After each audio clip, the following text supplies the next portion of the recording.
आज हम बात करेंगे वृषभ राशि वाले जातक को कौन सा रत्न धारण करना चाहिए। 9 प्रकार के रत्न होते हैं और इन रत्नों को कोई भी व्यक्ति धारण नहीं कर सकता है। हर व्यक्ति के लिए अलग अलग रत्न बना हुआ है और उसी रत्न से आप फायदा निकाल सकते हैं। अन्यथा कोई दूसरा जो आपका विरोधी रत्न है, उस रत्न को धारण करने से जातक को अनेक प्रकार का नुकसान भी उठाना पड़ता है। तो मैं हूं आपका आध्यात्मिक दोस्त आचार्य मोहित और आपके अपने चैनल एस्ट्रोलॉजर मोहित शाह में आपका स्वागत करता हूं। दोस्तों, बहुत ही महत्वपूर्ण वीडियो होने वाला है, वीडियो को पूरा देखें। सबसे पहले मैं आपको बतला दूं कि किसी भी कुंडली का पूर्ण विश्लेषण करना अति आवश्यक है, तभी हम बता सकते हैं कि कोई रत्न आपको धारण करना है या नहीं करना। इस अवधि में, इस दशा में आपको कौन सा रत्न धारण करना चाहिए। लेकिन यहाँ पर हम एक आम तौर पर एक मौलिक रूप से बात कर रहे हैं आपके लग्न राशि के आधार पर। यदि आपका लग्न वृषभ राशि का है तो इस आधार पर कौन से ग्रह आपके लिए राजयोग कारक ग्रह हुए, कौन से शुभ फलप्रद हुए, कौन से अशुभ फलप्रद हुए, और उस आधार पर हम समझने का प्रयास करेंगे कि कौन सा रत्न आपको धारण करना चाहिए। और जो भी रत्न आपको बतलाया जाएगा आप उसे बिना सोचे समझे धारण कर सकते हैं, क्योंकि आपका वृषभ लग्न है। और यदि आपको कोई भी कन्फ्यूज़न होता है तो आप हमें डायरेक्टली कांटेक्ट कर सकते हैं, और कांटेक्ट करके एक अपॉइंटमेंट लेके ही रत्न को धारण करें तो वो ज़्यादा बेहतर माना जाएगा। और साथ ही साथ हम दान करने के महत्व के ऊपर भी बात करेंगे। जिस प्रकार 9 ग्रहों के रत्न को धारण किया जाता है, उसी प्रकार उसे दान करने का भी अपना महत्व है और दान करने का अपना अलग अलग लाभ बतलाया गया है ज्योतिष शास्त्र में। तो सबसे पहले हम माणिक्य रत्न के ऊपर बात करेंगे। माणिक्य रत्न जो कि सूर्य जिसके स्वामी हैं, सूर्य आपके चतुर्थ लॉर्ड हैं, 4th लॉर्ड है। जमीन, भूमि, वाहन, मकान, आपका सुख, जीवन में कंफर्ट जोन, पैतृक सुख, ये सभी चतुर्थ भाव से देखा जाता है। तो जब भी हम माणिक्य रत्न धारण करेंगे तो जातक को सुख में वृद्धि होगी, सुख में वृद्धि होगी, आपके आवास की प्राप्ति, आपके सुख की प्राप्ति आपको होगी, वाहन आदि की प्राप्ति आपको होगी। साथ ही साथ आपको जनता में लोकप्रियता बढ़ेगी, लोग आपको जानेंगे, आपके पद प्रतिष्ठा में वृद्धि होगी माणिक्य रत्न धारण करने से। उसी प्रकार यदि इस रत्न को दान कर दिया जाए, माणिक्य रत्न को यदि दान किया जाए तो फिर पिता के स्वास्थ्य में वृद्धि होती है। माता पिता जो भी आपके पेरेंट्स हैं उनके स्वास्थ्य में वृद्धि होती है, उनका स्वास्थ्य अच्छा होता है। और स्वयं जातक को नेत्र से रिलेटेड अगर कोई पीड़ा है तो उसकी पीड़ा समाप्त होती है, नेत्र की ज्योति बढ़ती है और स्वास्थ्य की प्राप्ति होती है। अच्छे स्वास्थ्य, अच्छे हेल्थ की प्राप्ति होती है यदि आप माणिक्य रत्न यदि आप माणिक्य रत्न दान करते हैं तो। अब हम बात करेंगे मुक्ता रत्न के ऊपर, मोती रत्न के ऊपर। तो मैं आपको बता दूं कि वृषभ लग्न है आपका, और वृषभ लग्न वाले जातक मुक्ता रत्न धारण नहीं कर सकते हैं, क्योंकि चंद्रमा जो है यह आपके तृतीय भाव के स्वामी हैं, और तृतीय भाव के स्वामी होने के कारण यह एक मारक ग्रह के रूप में निखर कर सामने आ रहे हैं। इसे धारण यदि किया जाएगा तो आपके धन और घरेलू सुख में कमी उत्पन्न हो सकती है। वैसे कई विद्वानों का यह मत है कि वृषभ लग्न में मुक्ता रत्न को धारण किया जा सकता है। इसे धारण करने से आपके धन में वृद्धि होती है और बाजुओं में शक्ति आता है, पुरुषार्थ की प्राप्ति होती है। लेकिन मेरा अपना पर्सनल मत यही है कि मुक्ता रत्न धारण न करें तो ही अच्छा है, क्योंकि यह आपके तृतीयेश है। यह तृतीय भाव अष्टम से अष्टम भाव है और जीवन में संघर्ष उत्पन्न करता है। और यदि आप मुक्ता रत्न को दान करेंगे तो फिर आपके आयु में वृद्धि होगी। मुक्ता रत्न को आप दान अवश्य कीजिए। यदि आपके जीवन में बहुत अत्यधिक परिश्रम, संघर्ष है, चीज़ें आपको प्राप्त नहीं हो पाती हैं, तो फिर आपको मुक्ता रत्न को दान करना चाहिए। इससे आपको काफ़ी अच्छा लाभ होगा। बात करेंगे मूंगा के ऊपर। मूंगा जो कि मंगल का रत्न है। मंगल आपके द्वादश भाव के स्वामी हैं तथा आपके सप्तम भाव के स्वामी हैं, और वृषभ लग्न वाले जातक को मूंगा रत्न धारण नहीं करना चाहिए। मूंगा रत्न धारण करने से यह जीवन में कुछ मारक की स्थिति उत्पन्न कर सकता है, क्योंकि यह द्वादश के स्वामी हैं। द्वादश भाव मतलब कि जीवन में व्यय, और साथ ही साथ सप्तम के भी स्वामी हैं। सप्तम यह आपका मृत्यु का स्थान है, आयु का स्थान अष्टम भाव है, और से द्वादश हो गया मृत्यु। तो मृत्यु का स्थान है, तो यह दोनों ही भाव आपके लिए एक अशुभ भाव है।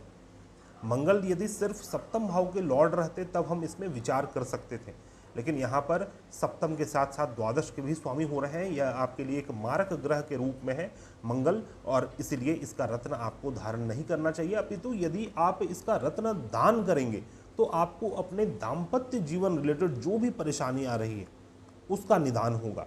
साथ ही साथ जीवन में जो लॉसेस हो रहे हैं वो लॉसेस रुक जाएंगे। शरीर, धन, मन, किसी भी प्रकार का लॉस अगर यदि हो रहा है तो वो आपको समाप्त हो जाएगा। साथ ही साथ बिजनेस व्यापार में हो रहे नुकसान को आप मूंगा रत्न दान करके इसे रोक सकते हैं, लेकिन इस रत्न को आपको धारण नहीं करना है। अब हम बात करेंगे पन्ना के ऊपर। पन्ना जो कि आपका द्वितीयेश और पंचमेश है। द्वितीय भाव के स्वामी बुध ग्रह हैं और पंचम भाव के स्वामी भी बुध ग्रह हैं। मिथुन राशि और कन्या राशि के स्वामी बुध ग्रह। यह रत्न आपके धन में वृद्धि करवाएगा, आपके शिक्षा अर्जन, विद्या अर्जन में वृद्धि करवाएगा, आपके जीवन के सुख में वृद्धि करवाएगा। यदि आपको अपने पढ़ाई लिखाई से संबंधित कोई भी परेशानी हो या फिर अपने बच्चों की पढ़ाई लिखाई के विषय में आप चिंतित हों, तब भी आप पन्ना रत्न धारण कर सकते हैं। वृषभ लग्न वाले जातक, आपको बहुत ही अच्छा लाभ प्राप्त होगा। आपके लव लाइफ, आपके रोमांटिक लाइफ के लिए बहुत अच्छा है। पूजा पाठ से जुड़े हुए व्यक्ति भी इसे आप धारण कर सकते हैं। इससे आपका मन पूजा पाठ के प्रति लगेगा और आपको सिद्धियां प्राप्त होंगी पन्ना रत्न धारण करने से, और धन की भी प्राप्ति होगी। जमा धन, आपका एसेट्स, आपके वैल्यू सिस्टम, आपके संस्कार, आपके परिवार, आपके कुटुंब के सदस्य, इन सभी चीज़ों को आप अच्छा कर सकते हैं पन्ना रत्न धारण करें। और यदि आपको वाणी की कोई समस्या है तो वाणी की भी समस्या आपका पन्ना रत्न रिजॉल्व कर देगा। तो पन्ना रत्न इतना श्रेष्ठ है वृषभ राशि वाले जातक आपके धारण करने के लिए, और उतना ही श्रेष्ठ पन्ना रत्न को दान करने का फल आपको प्राप्त होगा। क्योंकि यदि आप पन्ना रत्न को दान करते हैं तो आपको आरोग्यता प्राप्त होती है, साथ ही साथ पारिवारिक शांति प्राप्त होती है, धन का लाभ होगा, बुद्धि और बल में वृद्धि होगी, और परिवार से रिलेटेड जो भी परेशानी चल रही है उसका निदान होगा। आपके संतान का सुख आपको प्राप्त होगा, मान सम्मान में वृद्धि होगी, सुख समृद्धि की प्राप्ति होगी, और भाग्योदय जैसा फल आपको प्राप्त होगा। इतना शुभ है पन्ना रत्न को दान करना। तो वृषभ राशि वाले जातक, वृषभ लग्न वाले जातक, मैं आपको रिकमेंड करूंगा कि आप पन्ना रत्न दान भी करें और धारण भी करें। इससे आपको बहुत ही उत्तम फल की प्राप्ति होगी। बात करेंगे अब हम बृहस्पति के पुखराज रत्न के ऊपर। बृहस्पति जो कि आपके एकादश भाव के स्वामी हैं, बहुत ही शुभ भाव है, लेकिन वहीं दूसरी ओर आपके अष्टम भाव के भी स्वामी हैं। तो सबसे पहले तो बृहस्पति आपके लिए एक अशुभ फलप्रद ग्रह होते हैं, आपके लिए एक मारक ग्रह है, और आपको इसका रत्न कभी भी धारण नहीं करना चाहिए। लेकिन कुछ केसेस में, जैसे कि मान लीजिए बृहस्पति और शुक्र का किसी भी प्रकार का कोई संबंध बना हो, बृहस्पति और शुक्र आपस में म्यूचुअल दृष्टि, आपस में म्यूचुअल एक्सपेक्ट रखते हो, या फिर एक दूसरे की राशि में स्थित हो, या फिर एक ही साथ स्थित हो, तो इस स्थिति में आप सफ़ेद पुखराज रत्न धारण करवा सकते हैं, या फिर हल्का सा लाइट येलो, जो नेचुरल पुखराज है उसका लाइट येलो पुखराज आप इस जातकों को धारण करवा सकते हैं। इससे आपको बृहस्पति और शुक्र का जो द्विगुरु योग का निर्माण हो रहा है उसका अशुभ फल भी प्राप्त नहीं होगा, साथ ही साथ आपको शुक्र का शुभ फल भी प्राप्त हो सकेगा। तो दोस्तों एक बहुत ही अच्छा उपाय माना गया है, और आपको इसका रत्न धारण नहीं करना चाहिए। पीला पुखराज रत्न आपके लिए उत्तम नहीं माना जाएगा, अभी तो आपको इसका दान अवश्य करना चाहिए। इसके दान करने से सबसे पहले तो आप किसी भी प्रकार के असाध्य रोग से पीड़ित हैं तो उसका निदान आपको निकलेगा। किसी न किसी प्रकार से जीवन में चल रही कोई भी समस्या का निदान पुखराज रत्न दान करने से आपको प्राप्त हो जाएगा, और साथ ही साथ इससे आपके धन और आपके स्वास्थ्य दोनों में ही वृद्धि होगी। आपके नेटवर्क सर्कल की प्राप्ति होगी, आप और आपके भाइयों से आपको अच्छा लाभ प्राप्त हो सकेगा, आपके मित्र गणों से आपको अच्छा लाभ प्राप्त हो सकेगा। तो दोस्तों अब हम बात करेंगे शुक्र का रत्न हीरा के ऊपर। शुक्र जैसा कि आप देख सकते हैं आपके फर्स्ट लॉर्ड हैं, आपके फर्स्ट हाउस के स्वामी हैं और आपके छठे भाव के स्वामी हैं। शुक्र का वृषभ राशि आपके फर्स्ट हाउस में है और शुक्र का तुला राशि आपके छठे भाव में स्थित है। तो यहाँ पर शुक्र आपके एक त्रिक भाव के भी स्वामी हो रहे हैं, लेकिन ग्रंथों का यह मत है कि लग्नेश को छठे भाव का या फिर अष्टम भाव का दोष नहीं लगता है। यदि आपके लग्नेश शुक्र छठे भाव में भी स्थित हो जाएंगे तो आपके लिए कोई बड़ी समस्या की बात नहीं होगी, क्योंकि शुक्र का दूसरा राशि जो अपना दूसरा मूल त्रिकोण राशि है वो छठे भाव में ही है। शुक्र बल्कि यहाँ पर बहुत ही अच्छा रोल प्ले कर सकते हैं, बहुत ही अच्छा इनका ऐसे जातक का अपना नेटवर्क सर्कल होगा और साथ ही साथ डेली रूटीन वर्क में बहुत ही ज़्यादा पंचुअल, एक स्ट्रक्चर्ड, एक ऑर्गेनाइज्ड तरीके से अपने डेली रूटीन वर्क को चलाने वाले होंगे। लेकिन यदि शुक्र का रत्न धारण करने के ऊपर बात किया जाए तो यह रत्न आपका जीवन रत्न है, इसे आपको सदैव धारण किए रहना चाहिए। यह आपका रक्षा कवच के समान भी काम करेगा, आपको रोग, ऋण और शत्रु से निदान दिलवाने वाला होगा। और वृषभ लग्न वाले जातक को स्पेशली शुक्र का रत्न धारण भी करना चाहिए और दान भी करना चाहिए, क्योंकि एक धारण के स्वामी है। यह जो लग्न है यह धारण करने का स्थान है और यह जो छठा भाव है इससे संबंधित आपको दान करना चाहिए। तो एक रत्न आप धारण करें, मान लीजिए हीरा रत्न आप धारण कर रहे हैं, तो शुक्र का जो लो क्वालिटी का रत्न होता है जैसे कि जिरकन, सफ़ेद जिरकन या फिर वाइट टोपाज रत्न आप दान भी कीजिए। इससे आपको बहुत ही उत्तम जो पूर्ण 100% एफिशिएंसी होना चाहिए वो आपको प्राप्त हो सकेगा। अब हम बात करेंगे नीलम रत्न के ऊपर। शनि जो कि वृषभ लग्न वाले जातक के लिए एक योग कारक ग्रह होते हैं, आपके नवम भाव के स्वामी हैं और आपके दशम भाव के स्वामी हैं। एक केंद्र और एक त्रिकोण के स्वामी होने के कारण शनि एक योग कारक ग्रह है। शनि के प्लेसमेंट थोड़ा सा देख लेना है, लेकिन आप नीलम धारण कर सकते हैं।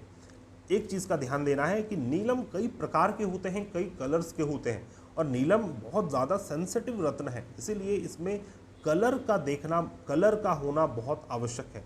कई नीलम जो कि नीला कलर आपको प्रतीत होगा, लेकिन वो नीला वास्तव में नहीं होता, वो वायलेट होता है, इंडिगो होता है, लेकिन वो रियल ब्लू कलर नहीं होता, नेवी ब्लू कलर। तो वो उस कलर का नीलम ही आपको धारण करना चाहिए। इसके धारण करने से आपके भाग्य में वृद्धि होगी, आपका भाग्य उदय होगा और कर्म स्थान में आपको अप्रत्याशी रूप से लाभ प्राप्त हो सकेगा।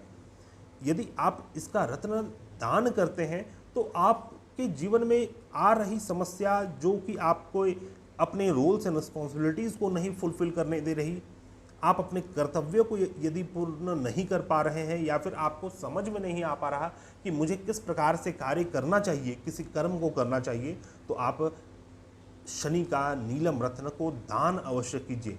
यदि भाग्योदय में परेशानी आ रही है फिर भी आपको नीलम रत्न दान करना चाहिए। नीलम रत्न दान करने से आपके ज्ञान में वृद्धि बहुत ज़्यादा होगी, आपके भाग्य में तो वृद्धि होगी ही, हायर फिलॉसफी ऑफ लाइफ आपका खुलेगा। तो दोस्तों यह 7 रत्नों का विषय था। अब हम बात करेंगे गोमेद और लहसुनिया के ऊपर, जिसे हम कैट्स आई कहते हैं। गोमेद रत्न राहु का रत्न माना गया है और कैट्स आई केतु का रत्न माना गया है, और यह दोनों ही रत्न बहुत ज़्यादा सेंसिटिव होता है। इसमें सबसे पहली बात है कि राहु और केतु के कोई भी अपना राशि नहीं माना गया। राहु और केतु एक छाया ग्रह है और उसी प्रकार इनका अपना राशि निर्धारित नहीं किया गया है ज्योतिष शास्त्र में। यही कारण है कि लग्न राशि को देखकर हम यह सुनिश्चित नहीं कर सकते हैं कि कोई रत्न, राहु या केतु का कोई भी रत्न आपको धारण करना चाहिए या नहीं करना चाहिए। इसके लिए कुंडली देखना अति आवश्यक है। एक बात मैं आपको और बता देना चाहता हूँ, मैंने कई सारे लोगों को देखा है कि एक साथ वह विरोधाभास वाले रत्न को धारण किए रहते हैं। मान लीजिए माणिक्य और नीलम एक ही साथ उन्होंने धारण कर रखा है, एक हाथ में माणिक्य एक हाथ में नीलम, या फिर नीलम को जो मिडिल फिंगर में धारण करना चाहिए उसे रिंग फिंगर में धारण कर रखा है। तो इन सभी चीज़ों का बहुत ही ज़्यादा बैड इम्पैक्ट जीवन में देखने को मिलता है और वह आपके जीवन में घटित हो रहा है, आप उसे आइडेंटिफाई भी नहीं कर पाएंगे कि वह इस कारण से हो रहा है। इसीलिए यह जो रत्न शास्त्र है यह कंप्लीटली रसायन विज्ञान तथा कॉस्मिक विज्ञान के ऊपर आधारित है और इसी के साथ खिलवाड़ी नहीं होना चाहिए। यह बिल्कुल कैलकुलेटिव वे में इसके ऊपर वर्कआउट करना चाहिए, तभी जाकर आपको इसका पूर्ण लाभ हो सकेगा और ग्रह जनित पीड़ा से आप अपने आप को छुटकारा प्राप्त करवा सकेंगे। तो दोस्तों, यह मेरा एक छोटा सा विश्लेषण था वृषभ राशि वाले जातक के लिए आप कौन सा रत्न धारण कर सकते हैं, कौन सा रत्न आपको लाभ करेगा, कौन सा रत्न आपको हानि देगा। आशा करता हूं वीडियो आपको पसंद आया होगा। यदि आप किसी भी प्रकार की समस्या से जूझ रहे हैं, उसका समाधान ज्योतिष शास्त्र के माध्यम से चाहते हैं, तो आप हमारे से कॉन्टैक्ट कर सकते हैं। हमारा कॉन्टैक्ट डिटेल्स आपको डिस्क्रिप्शन बॉक्स में मिल जाएगा। मिलते हैं नई वीडियो में, तब तक के लिए धन्यवाद। जय हिंद।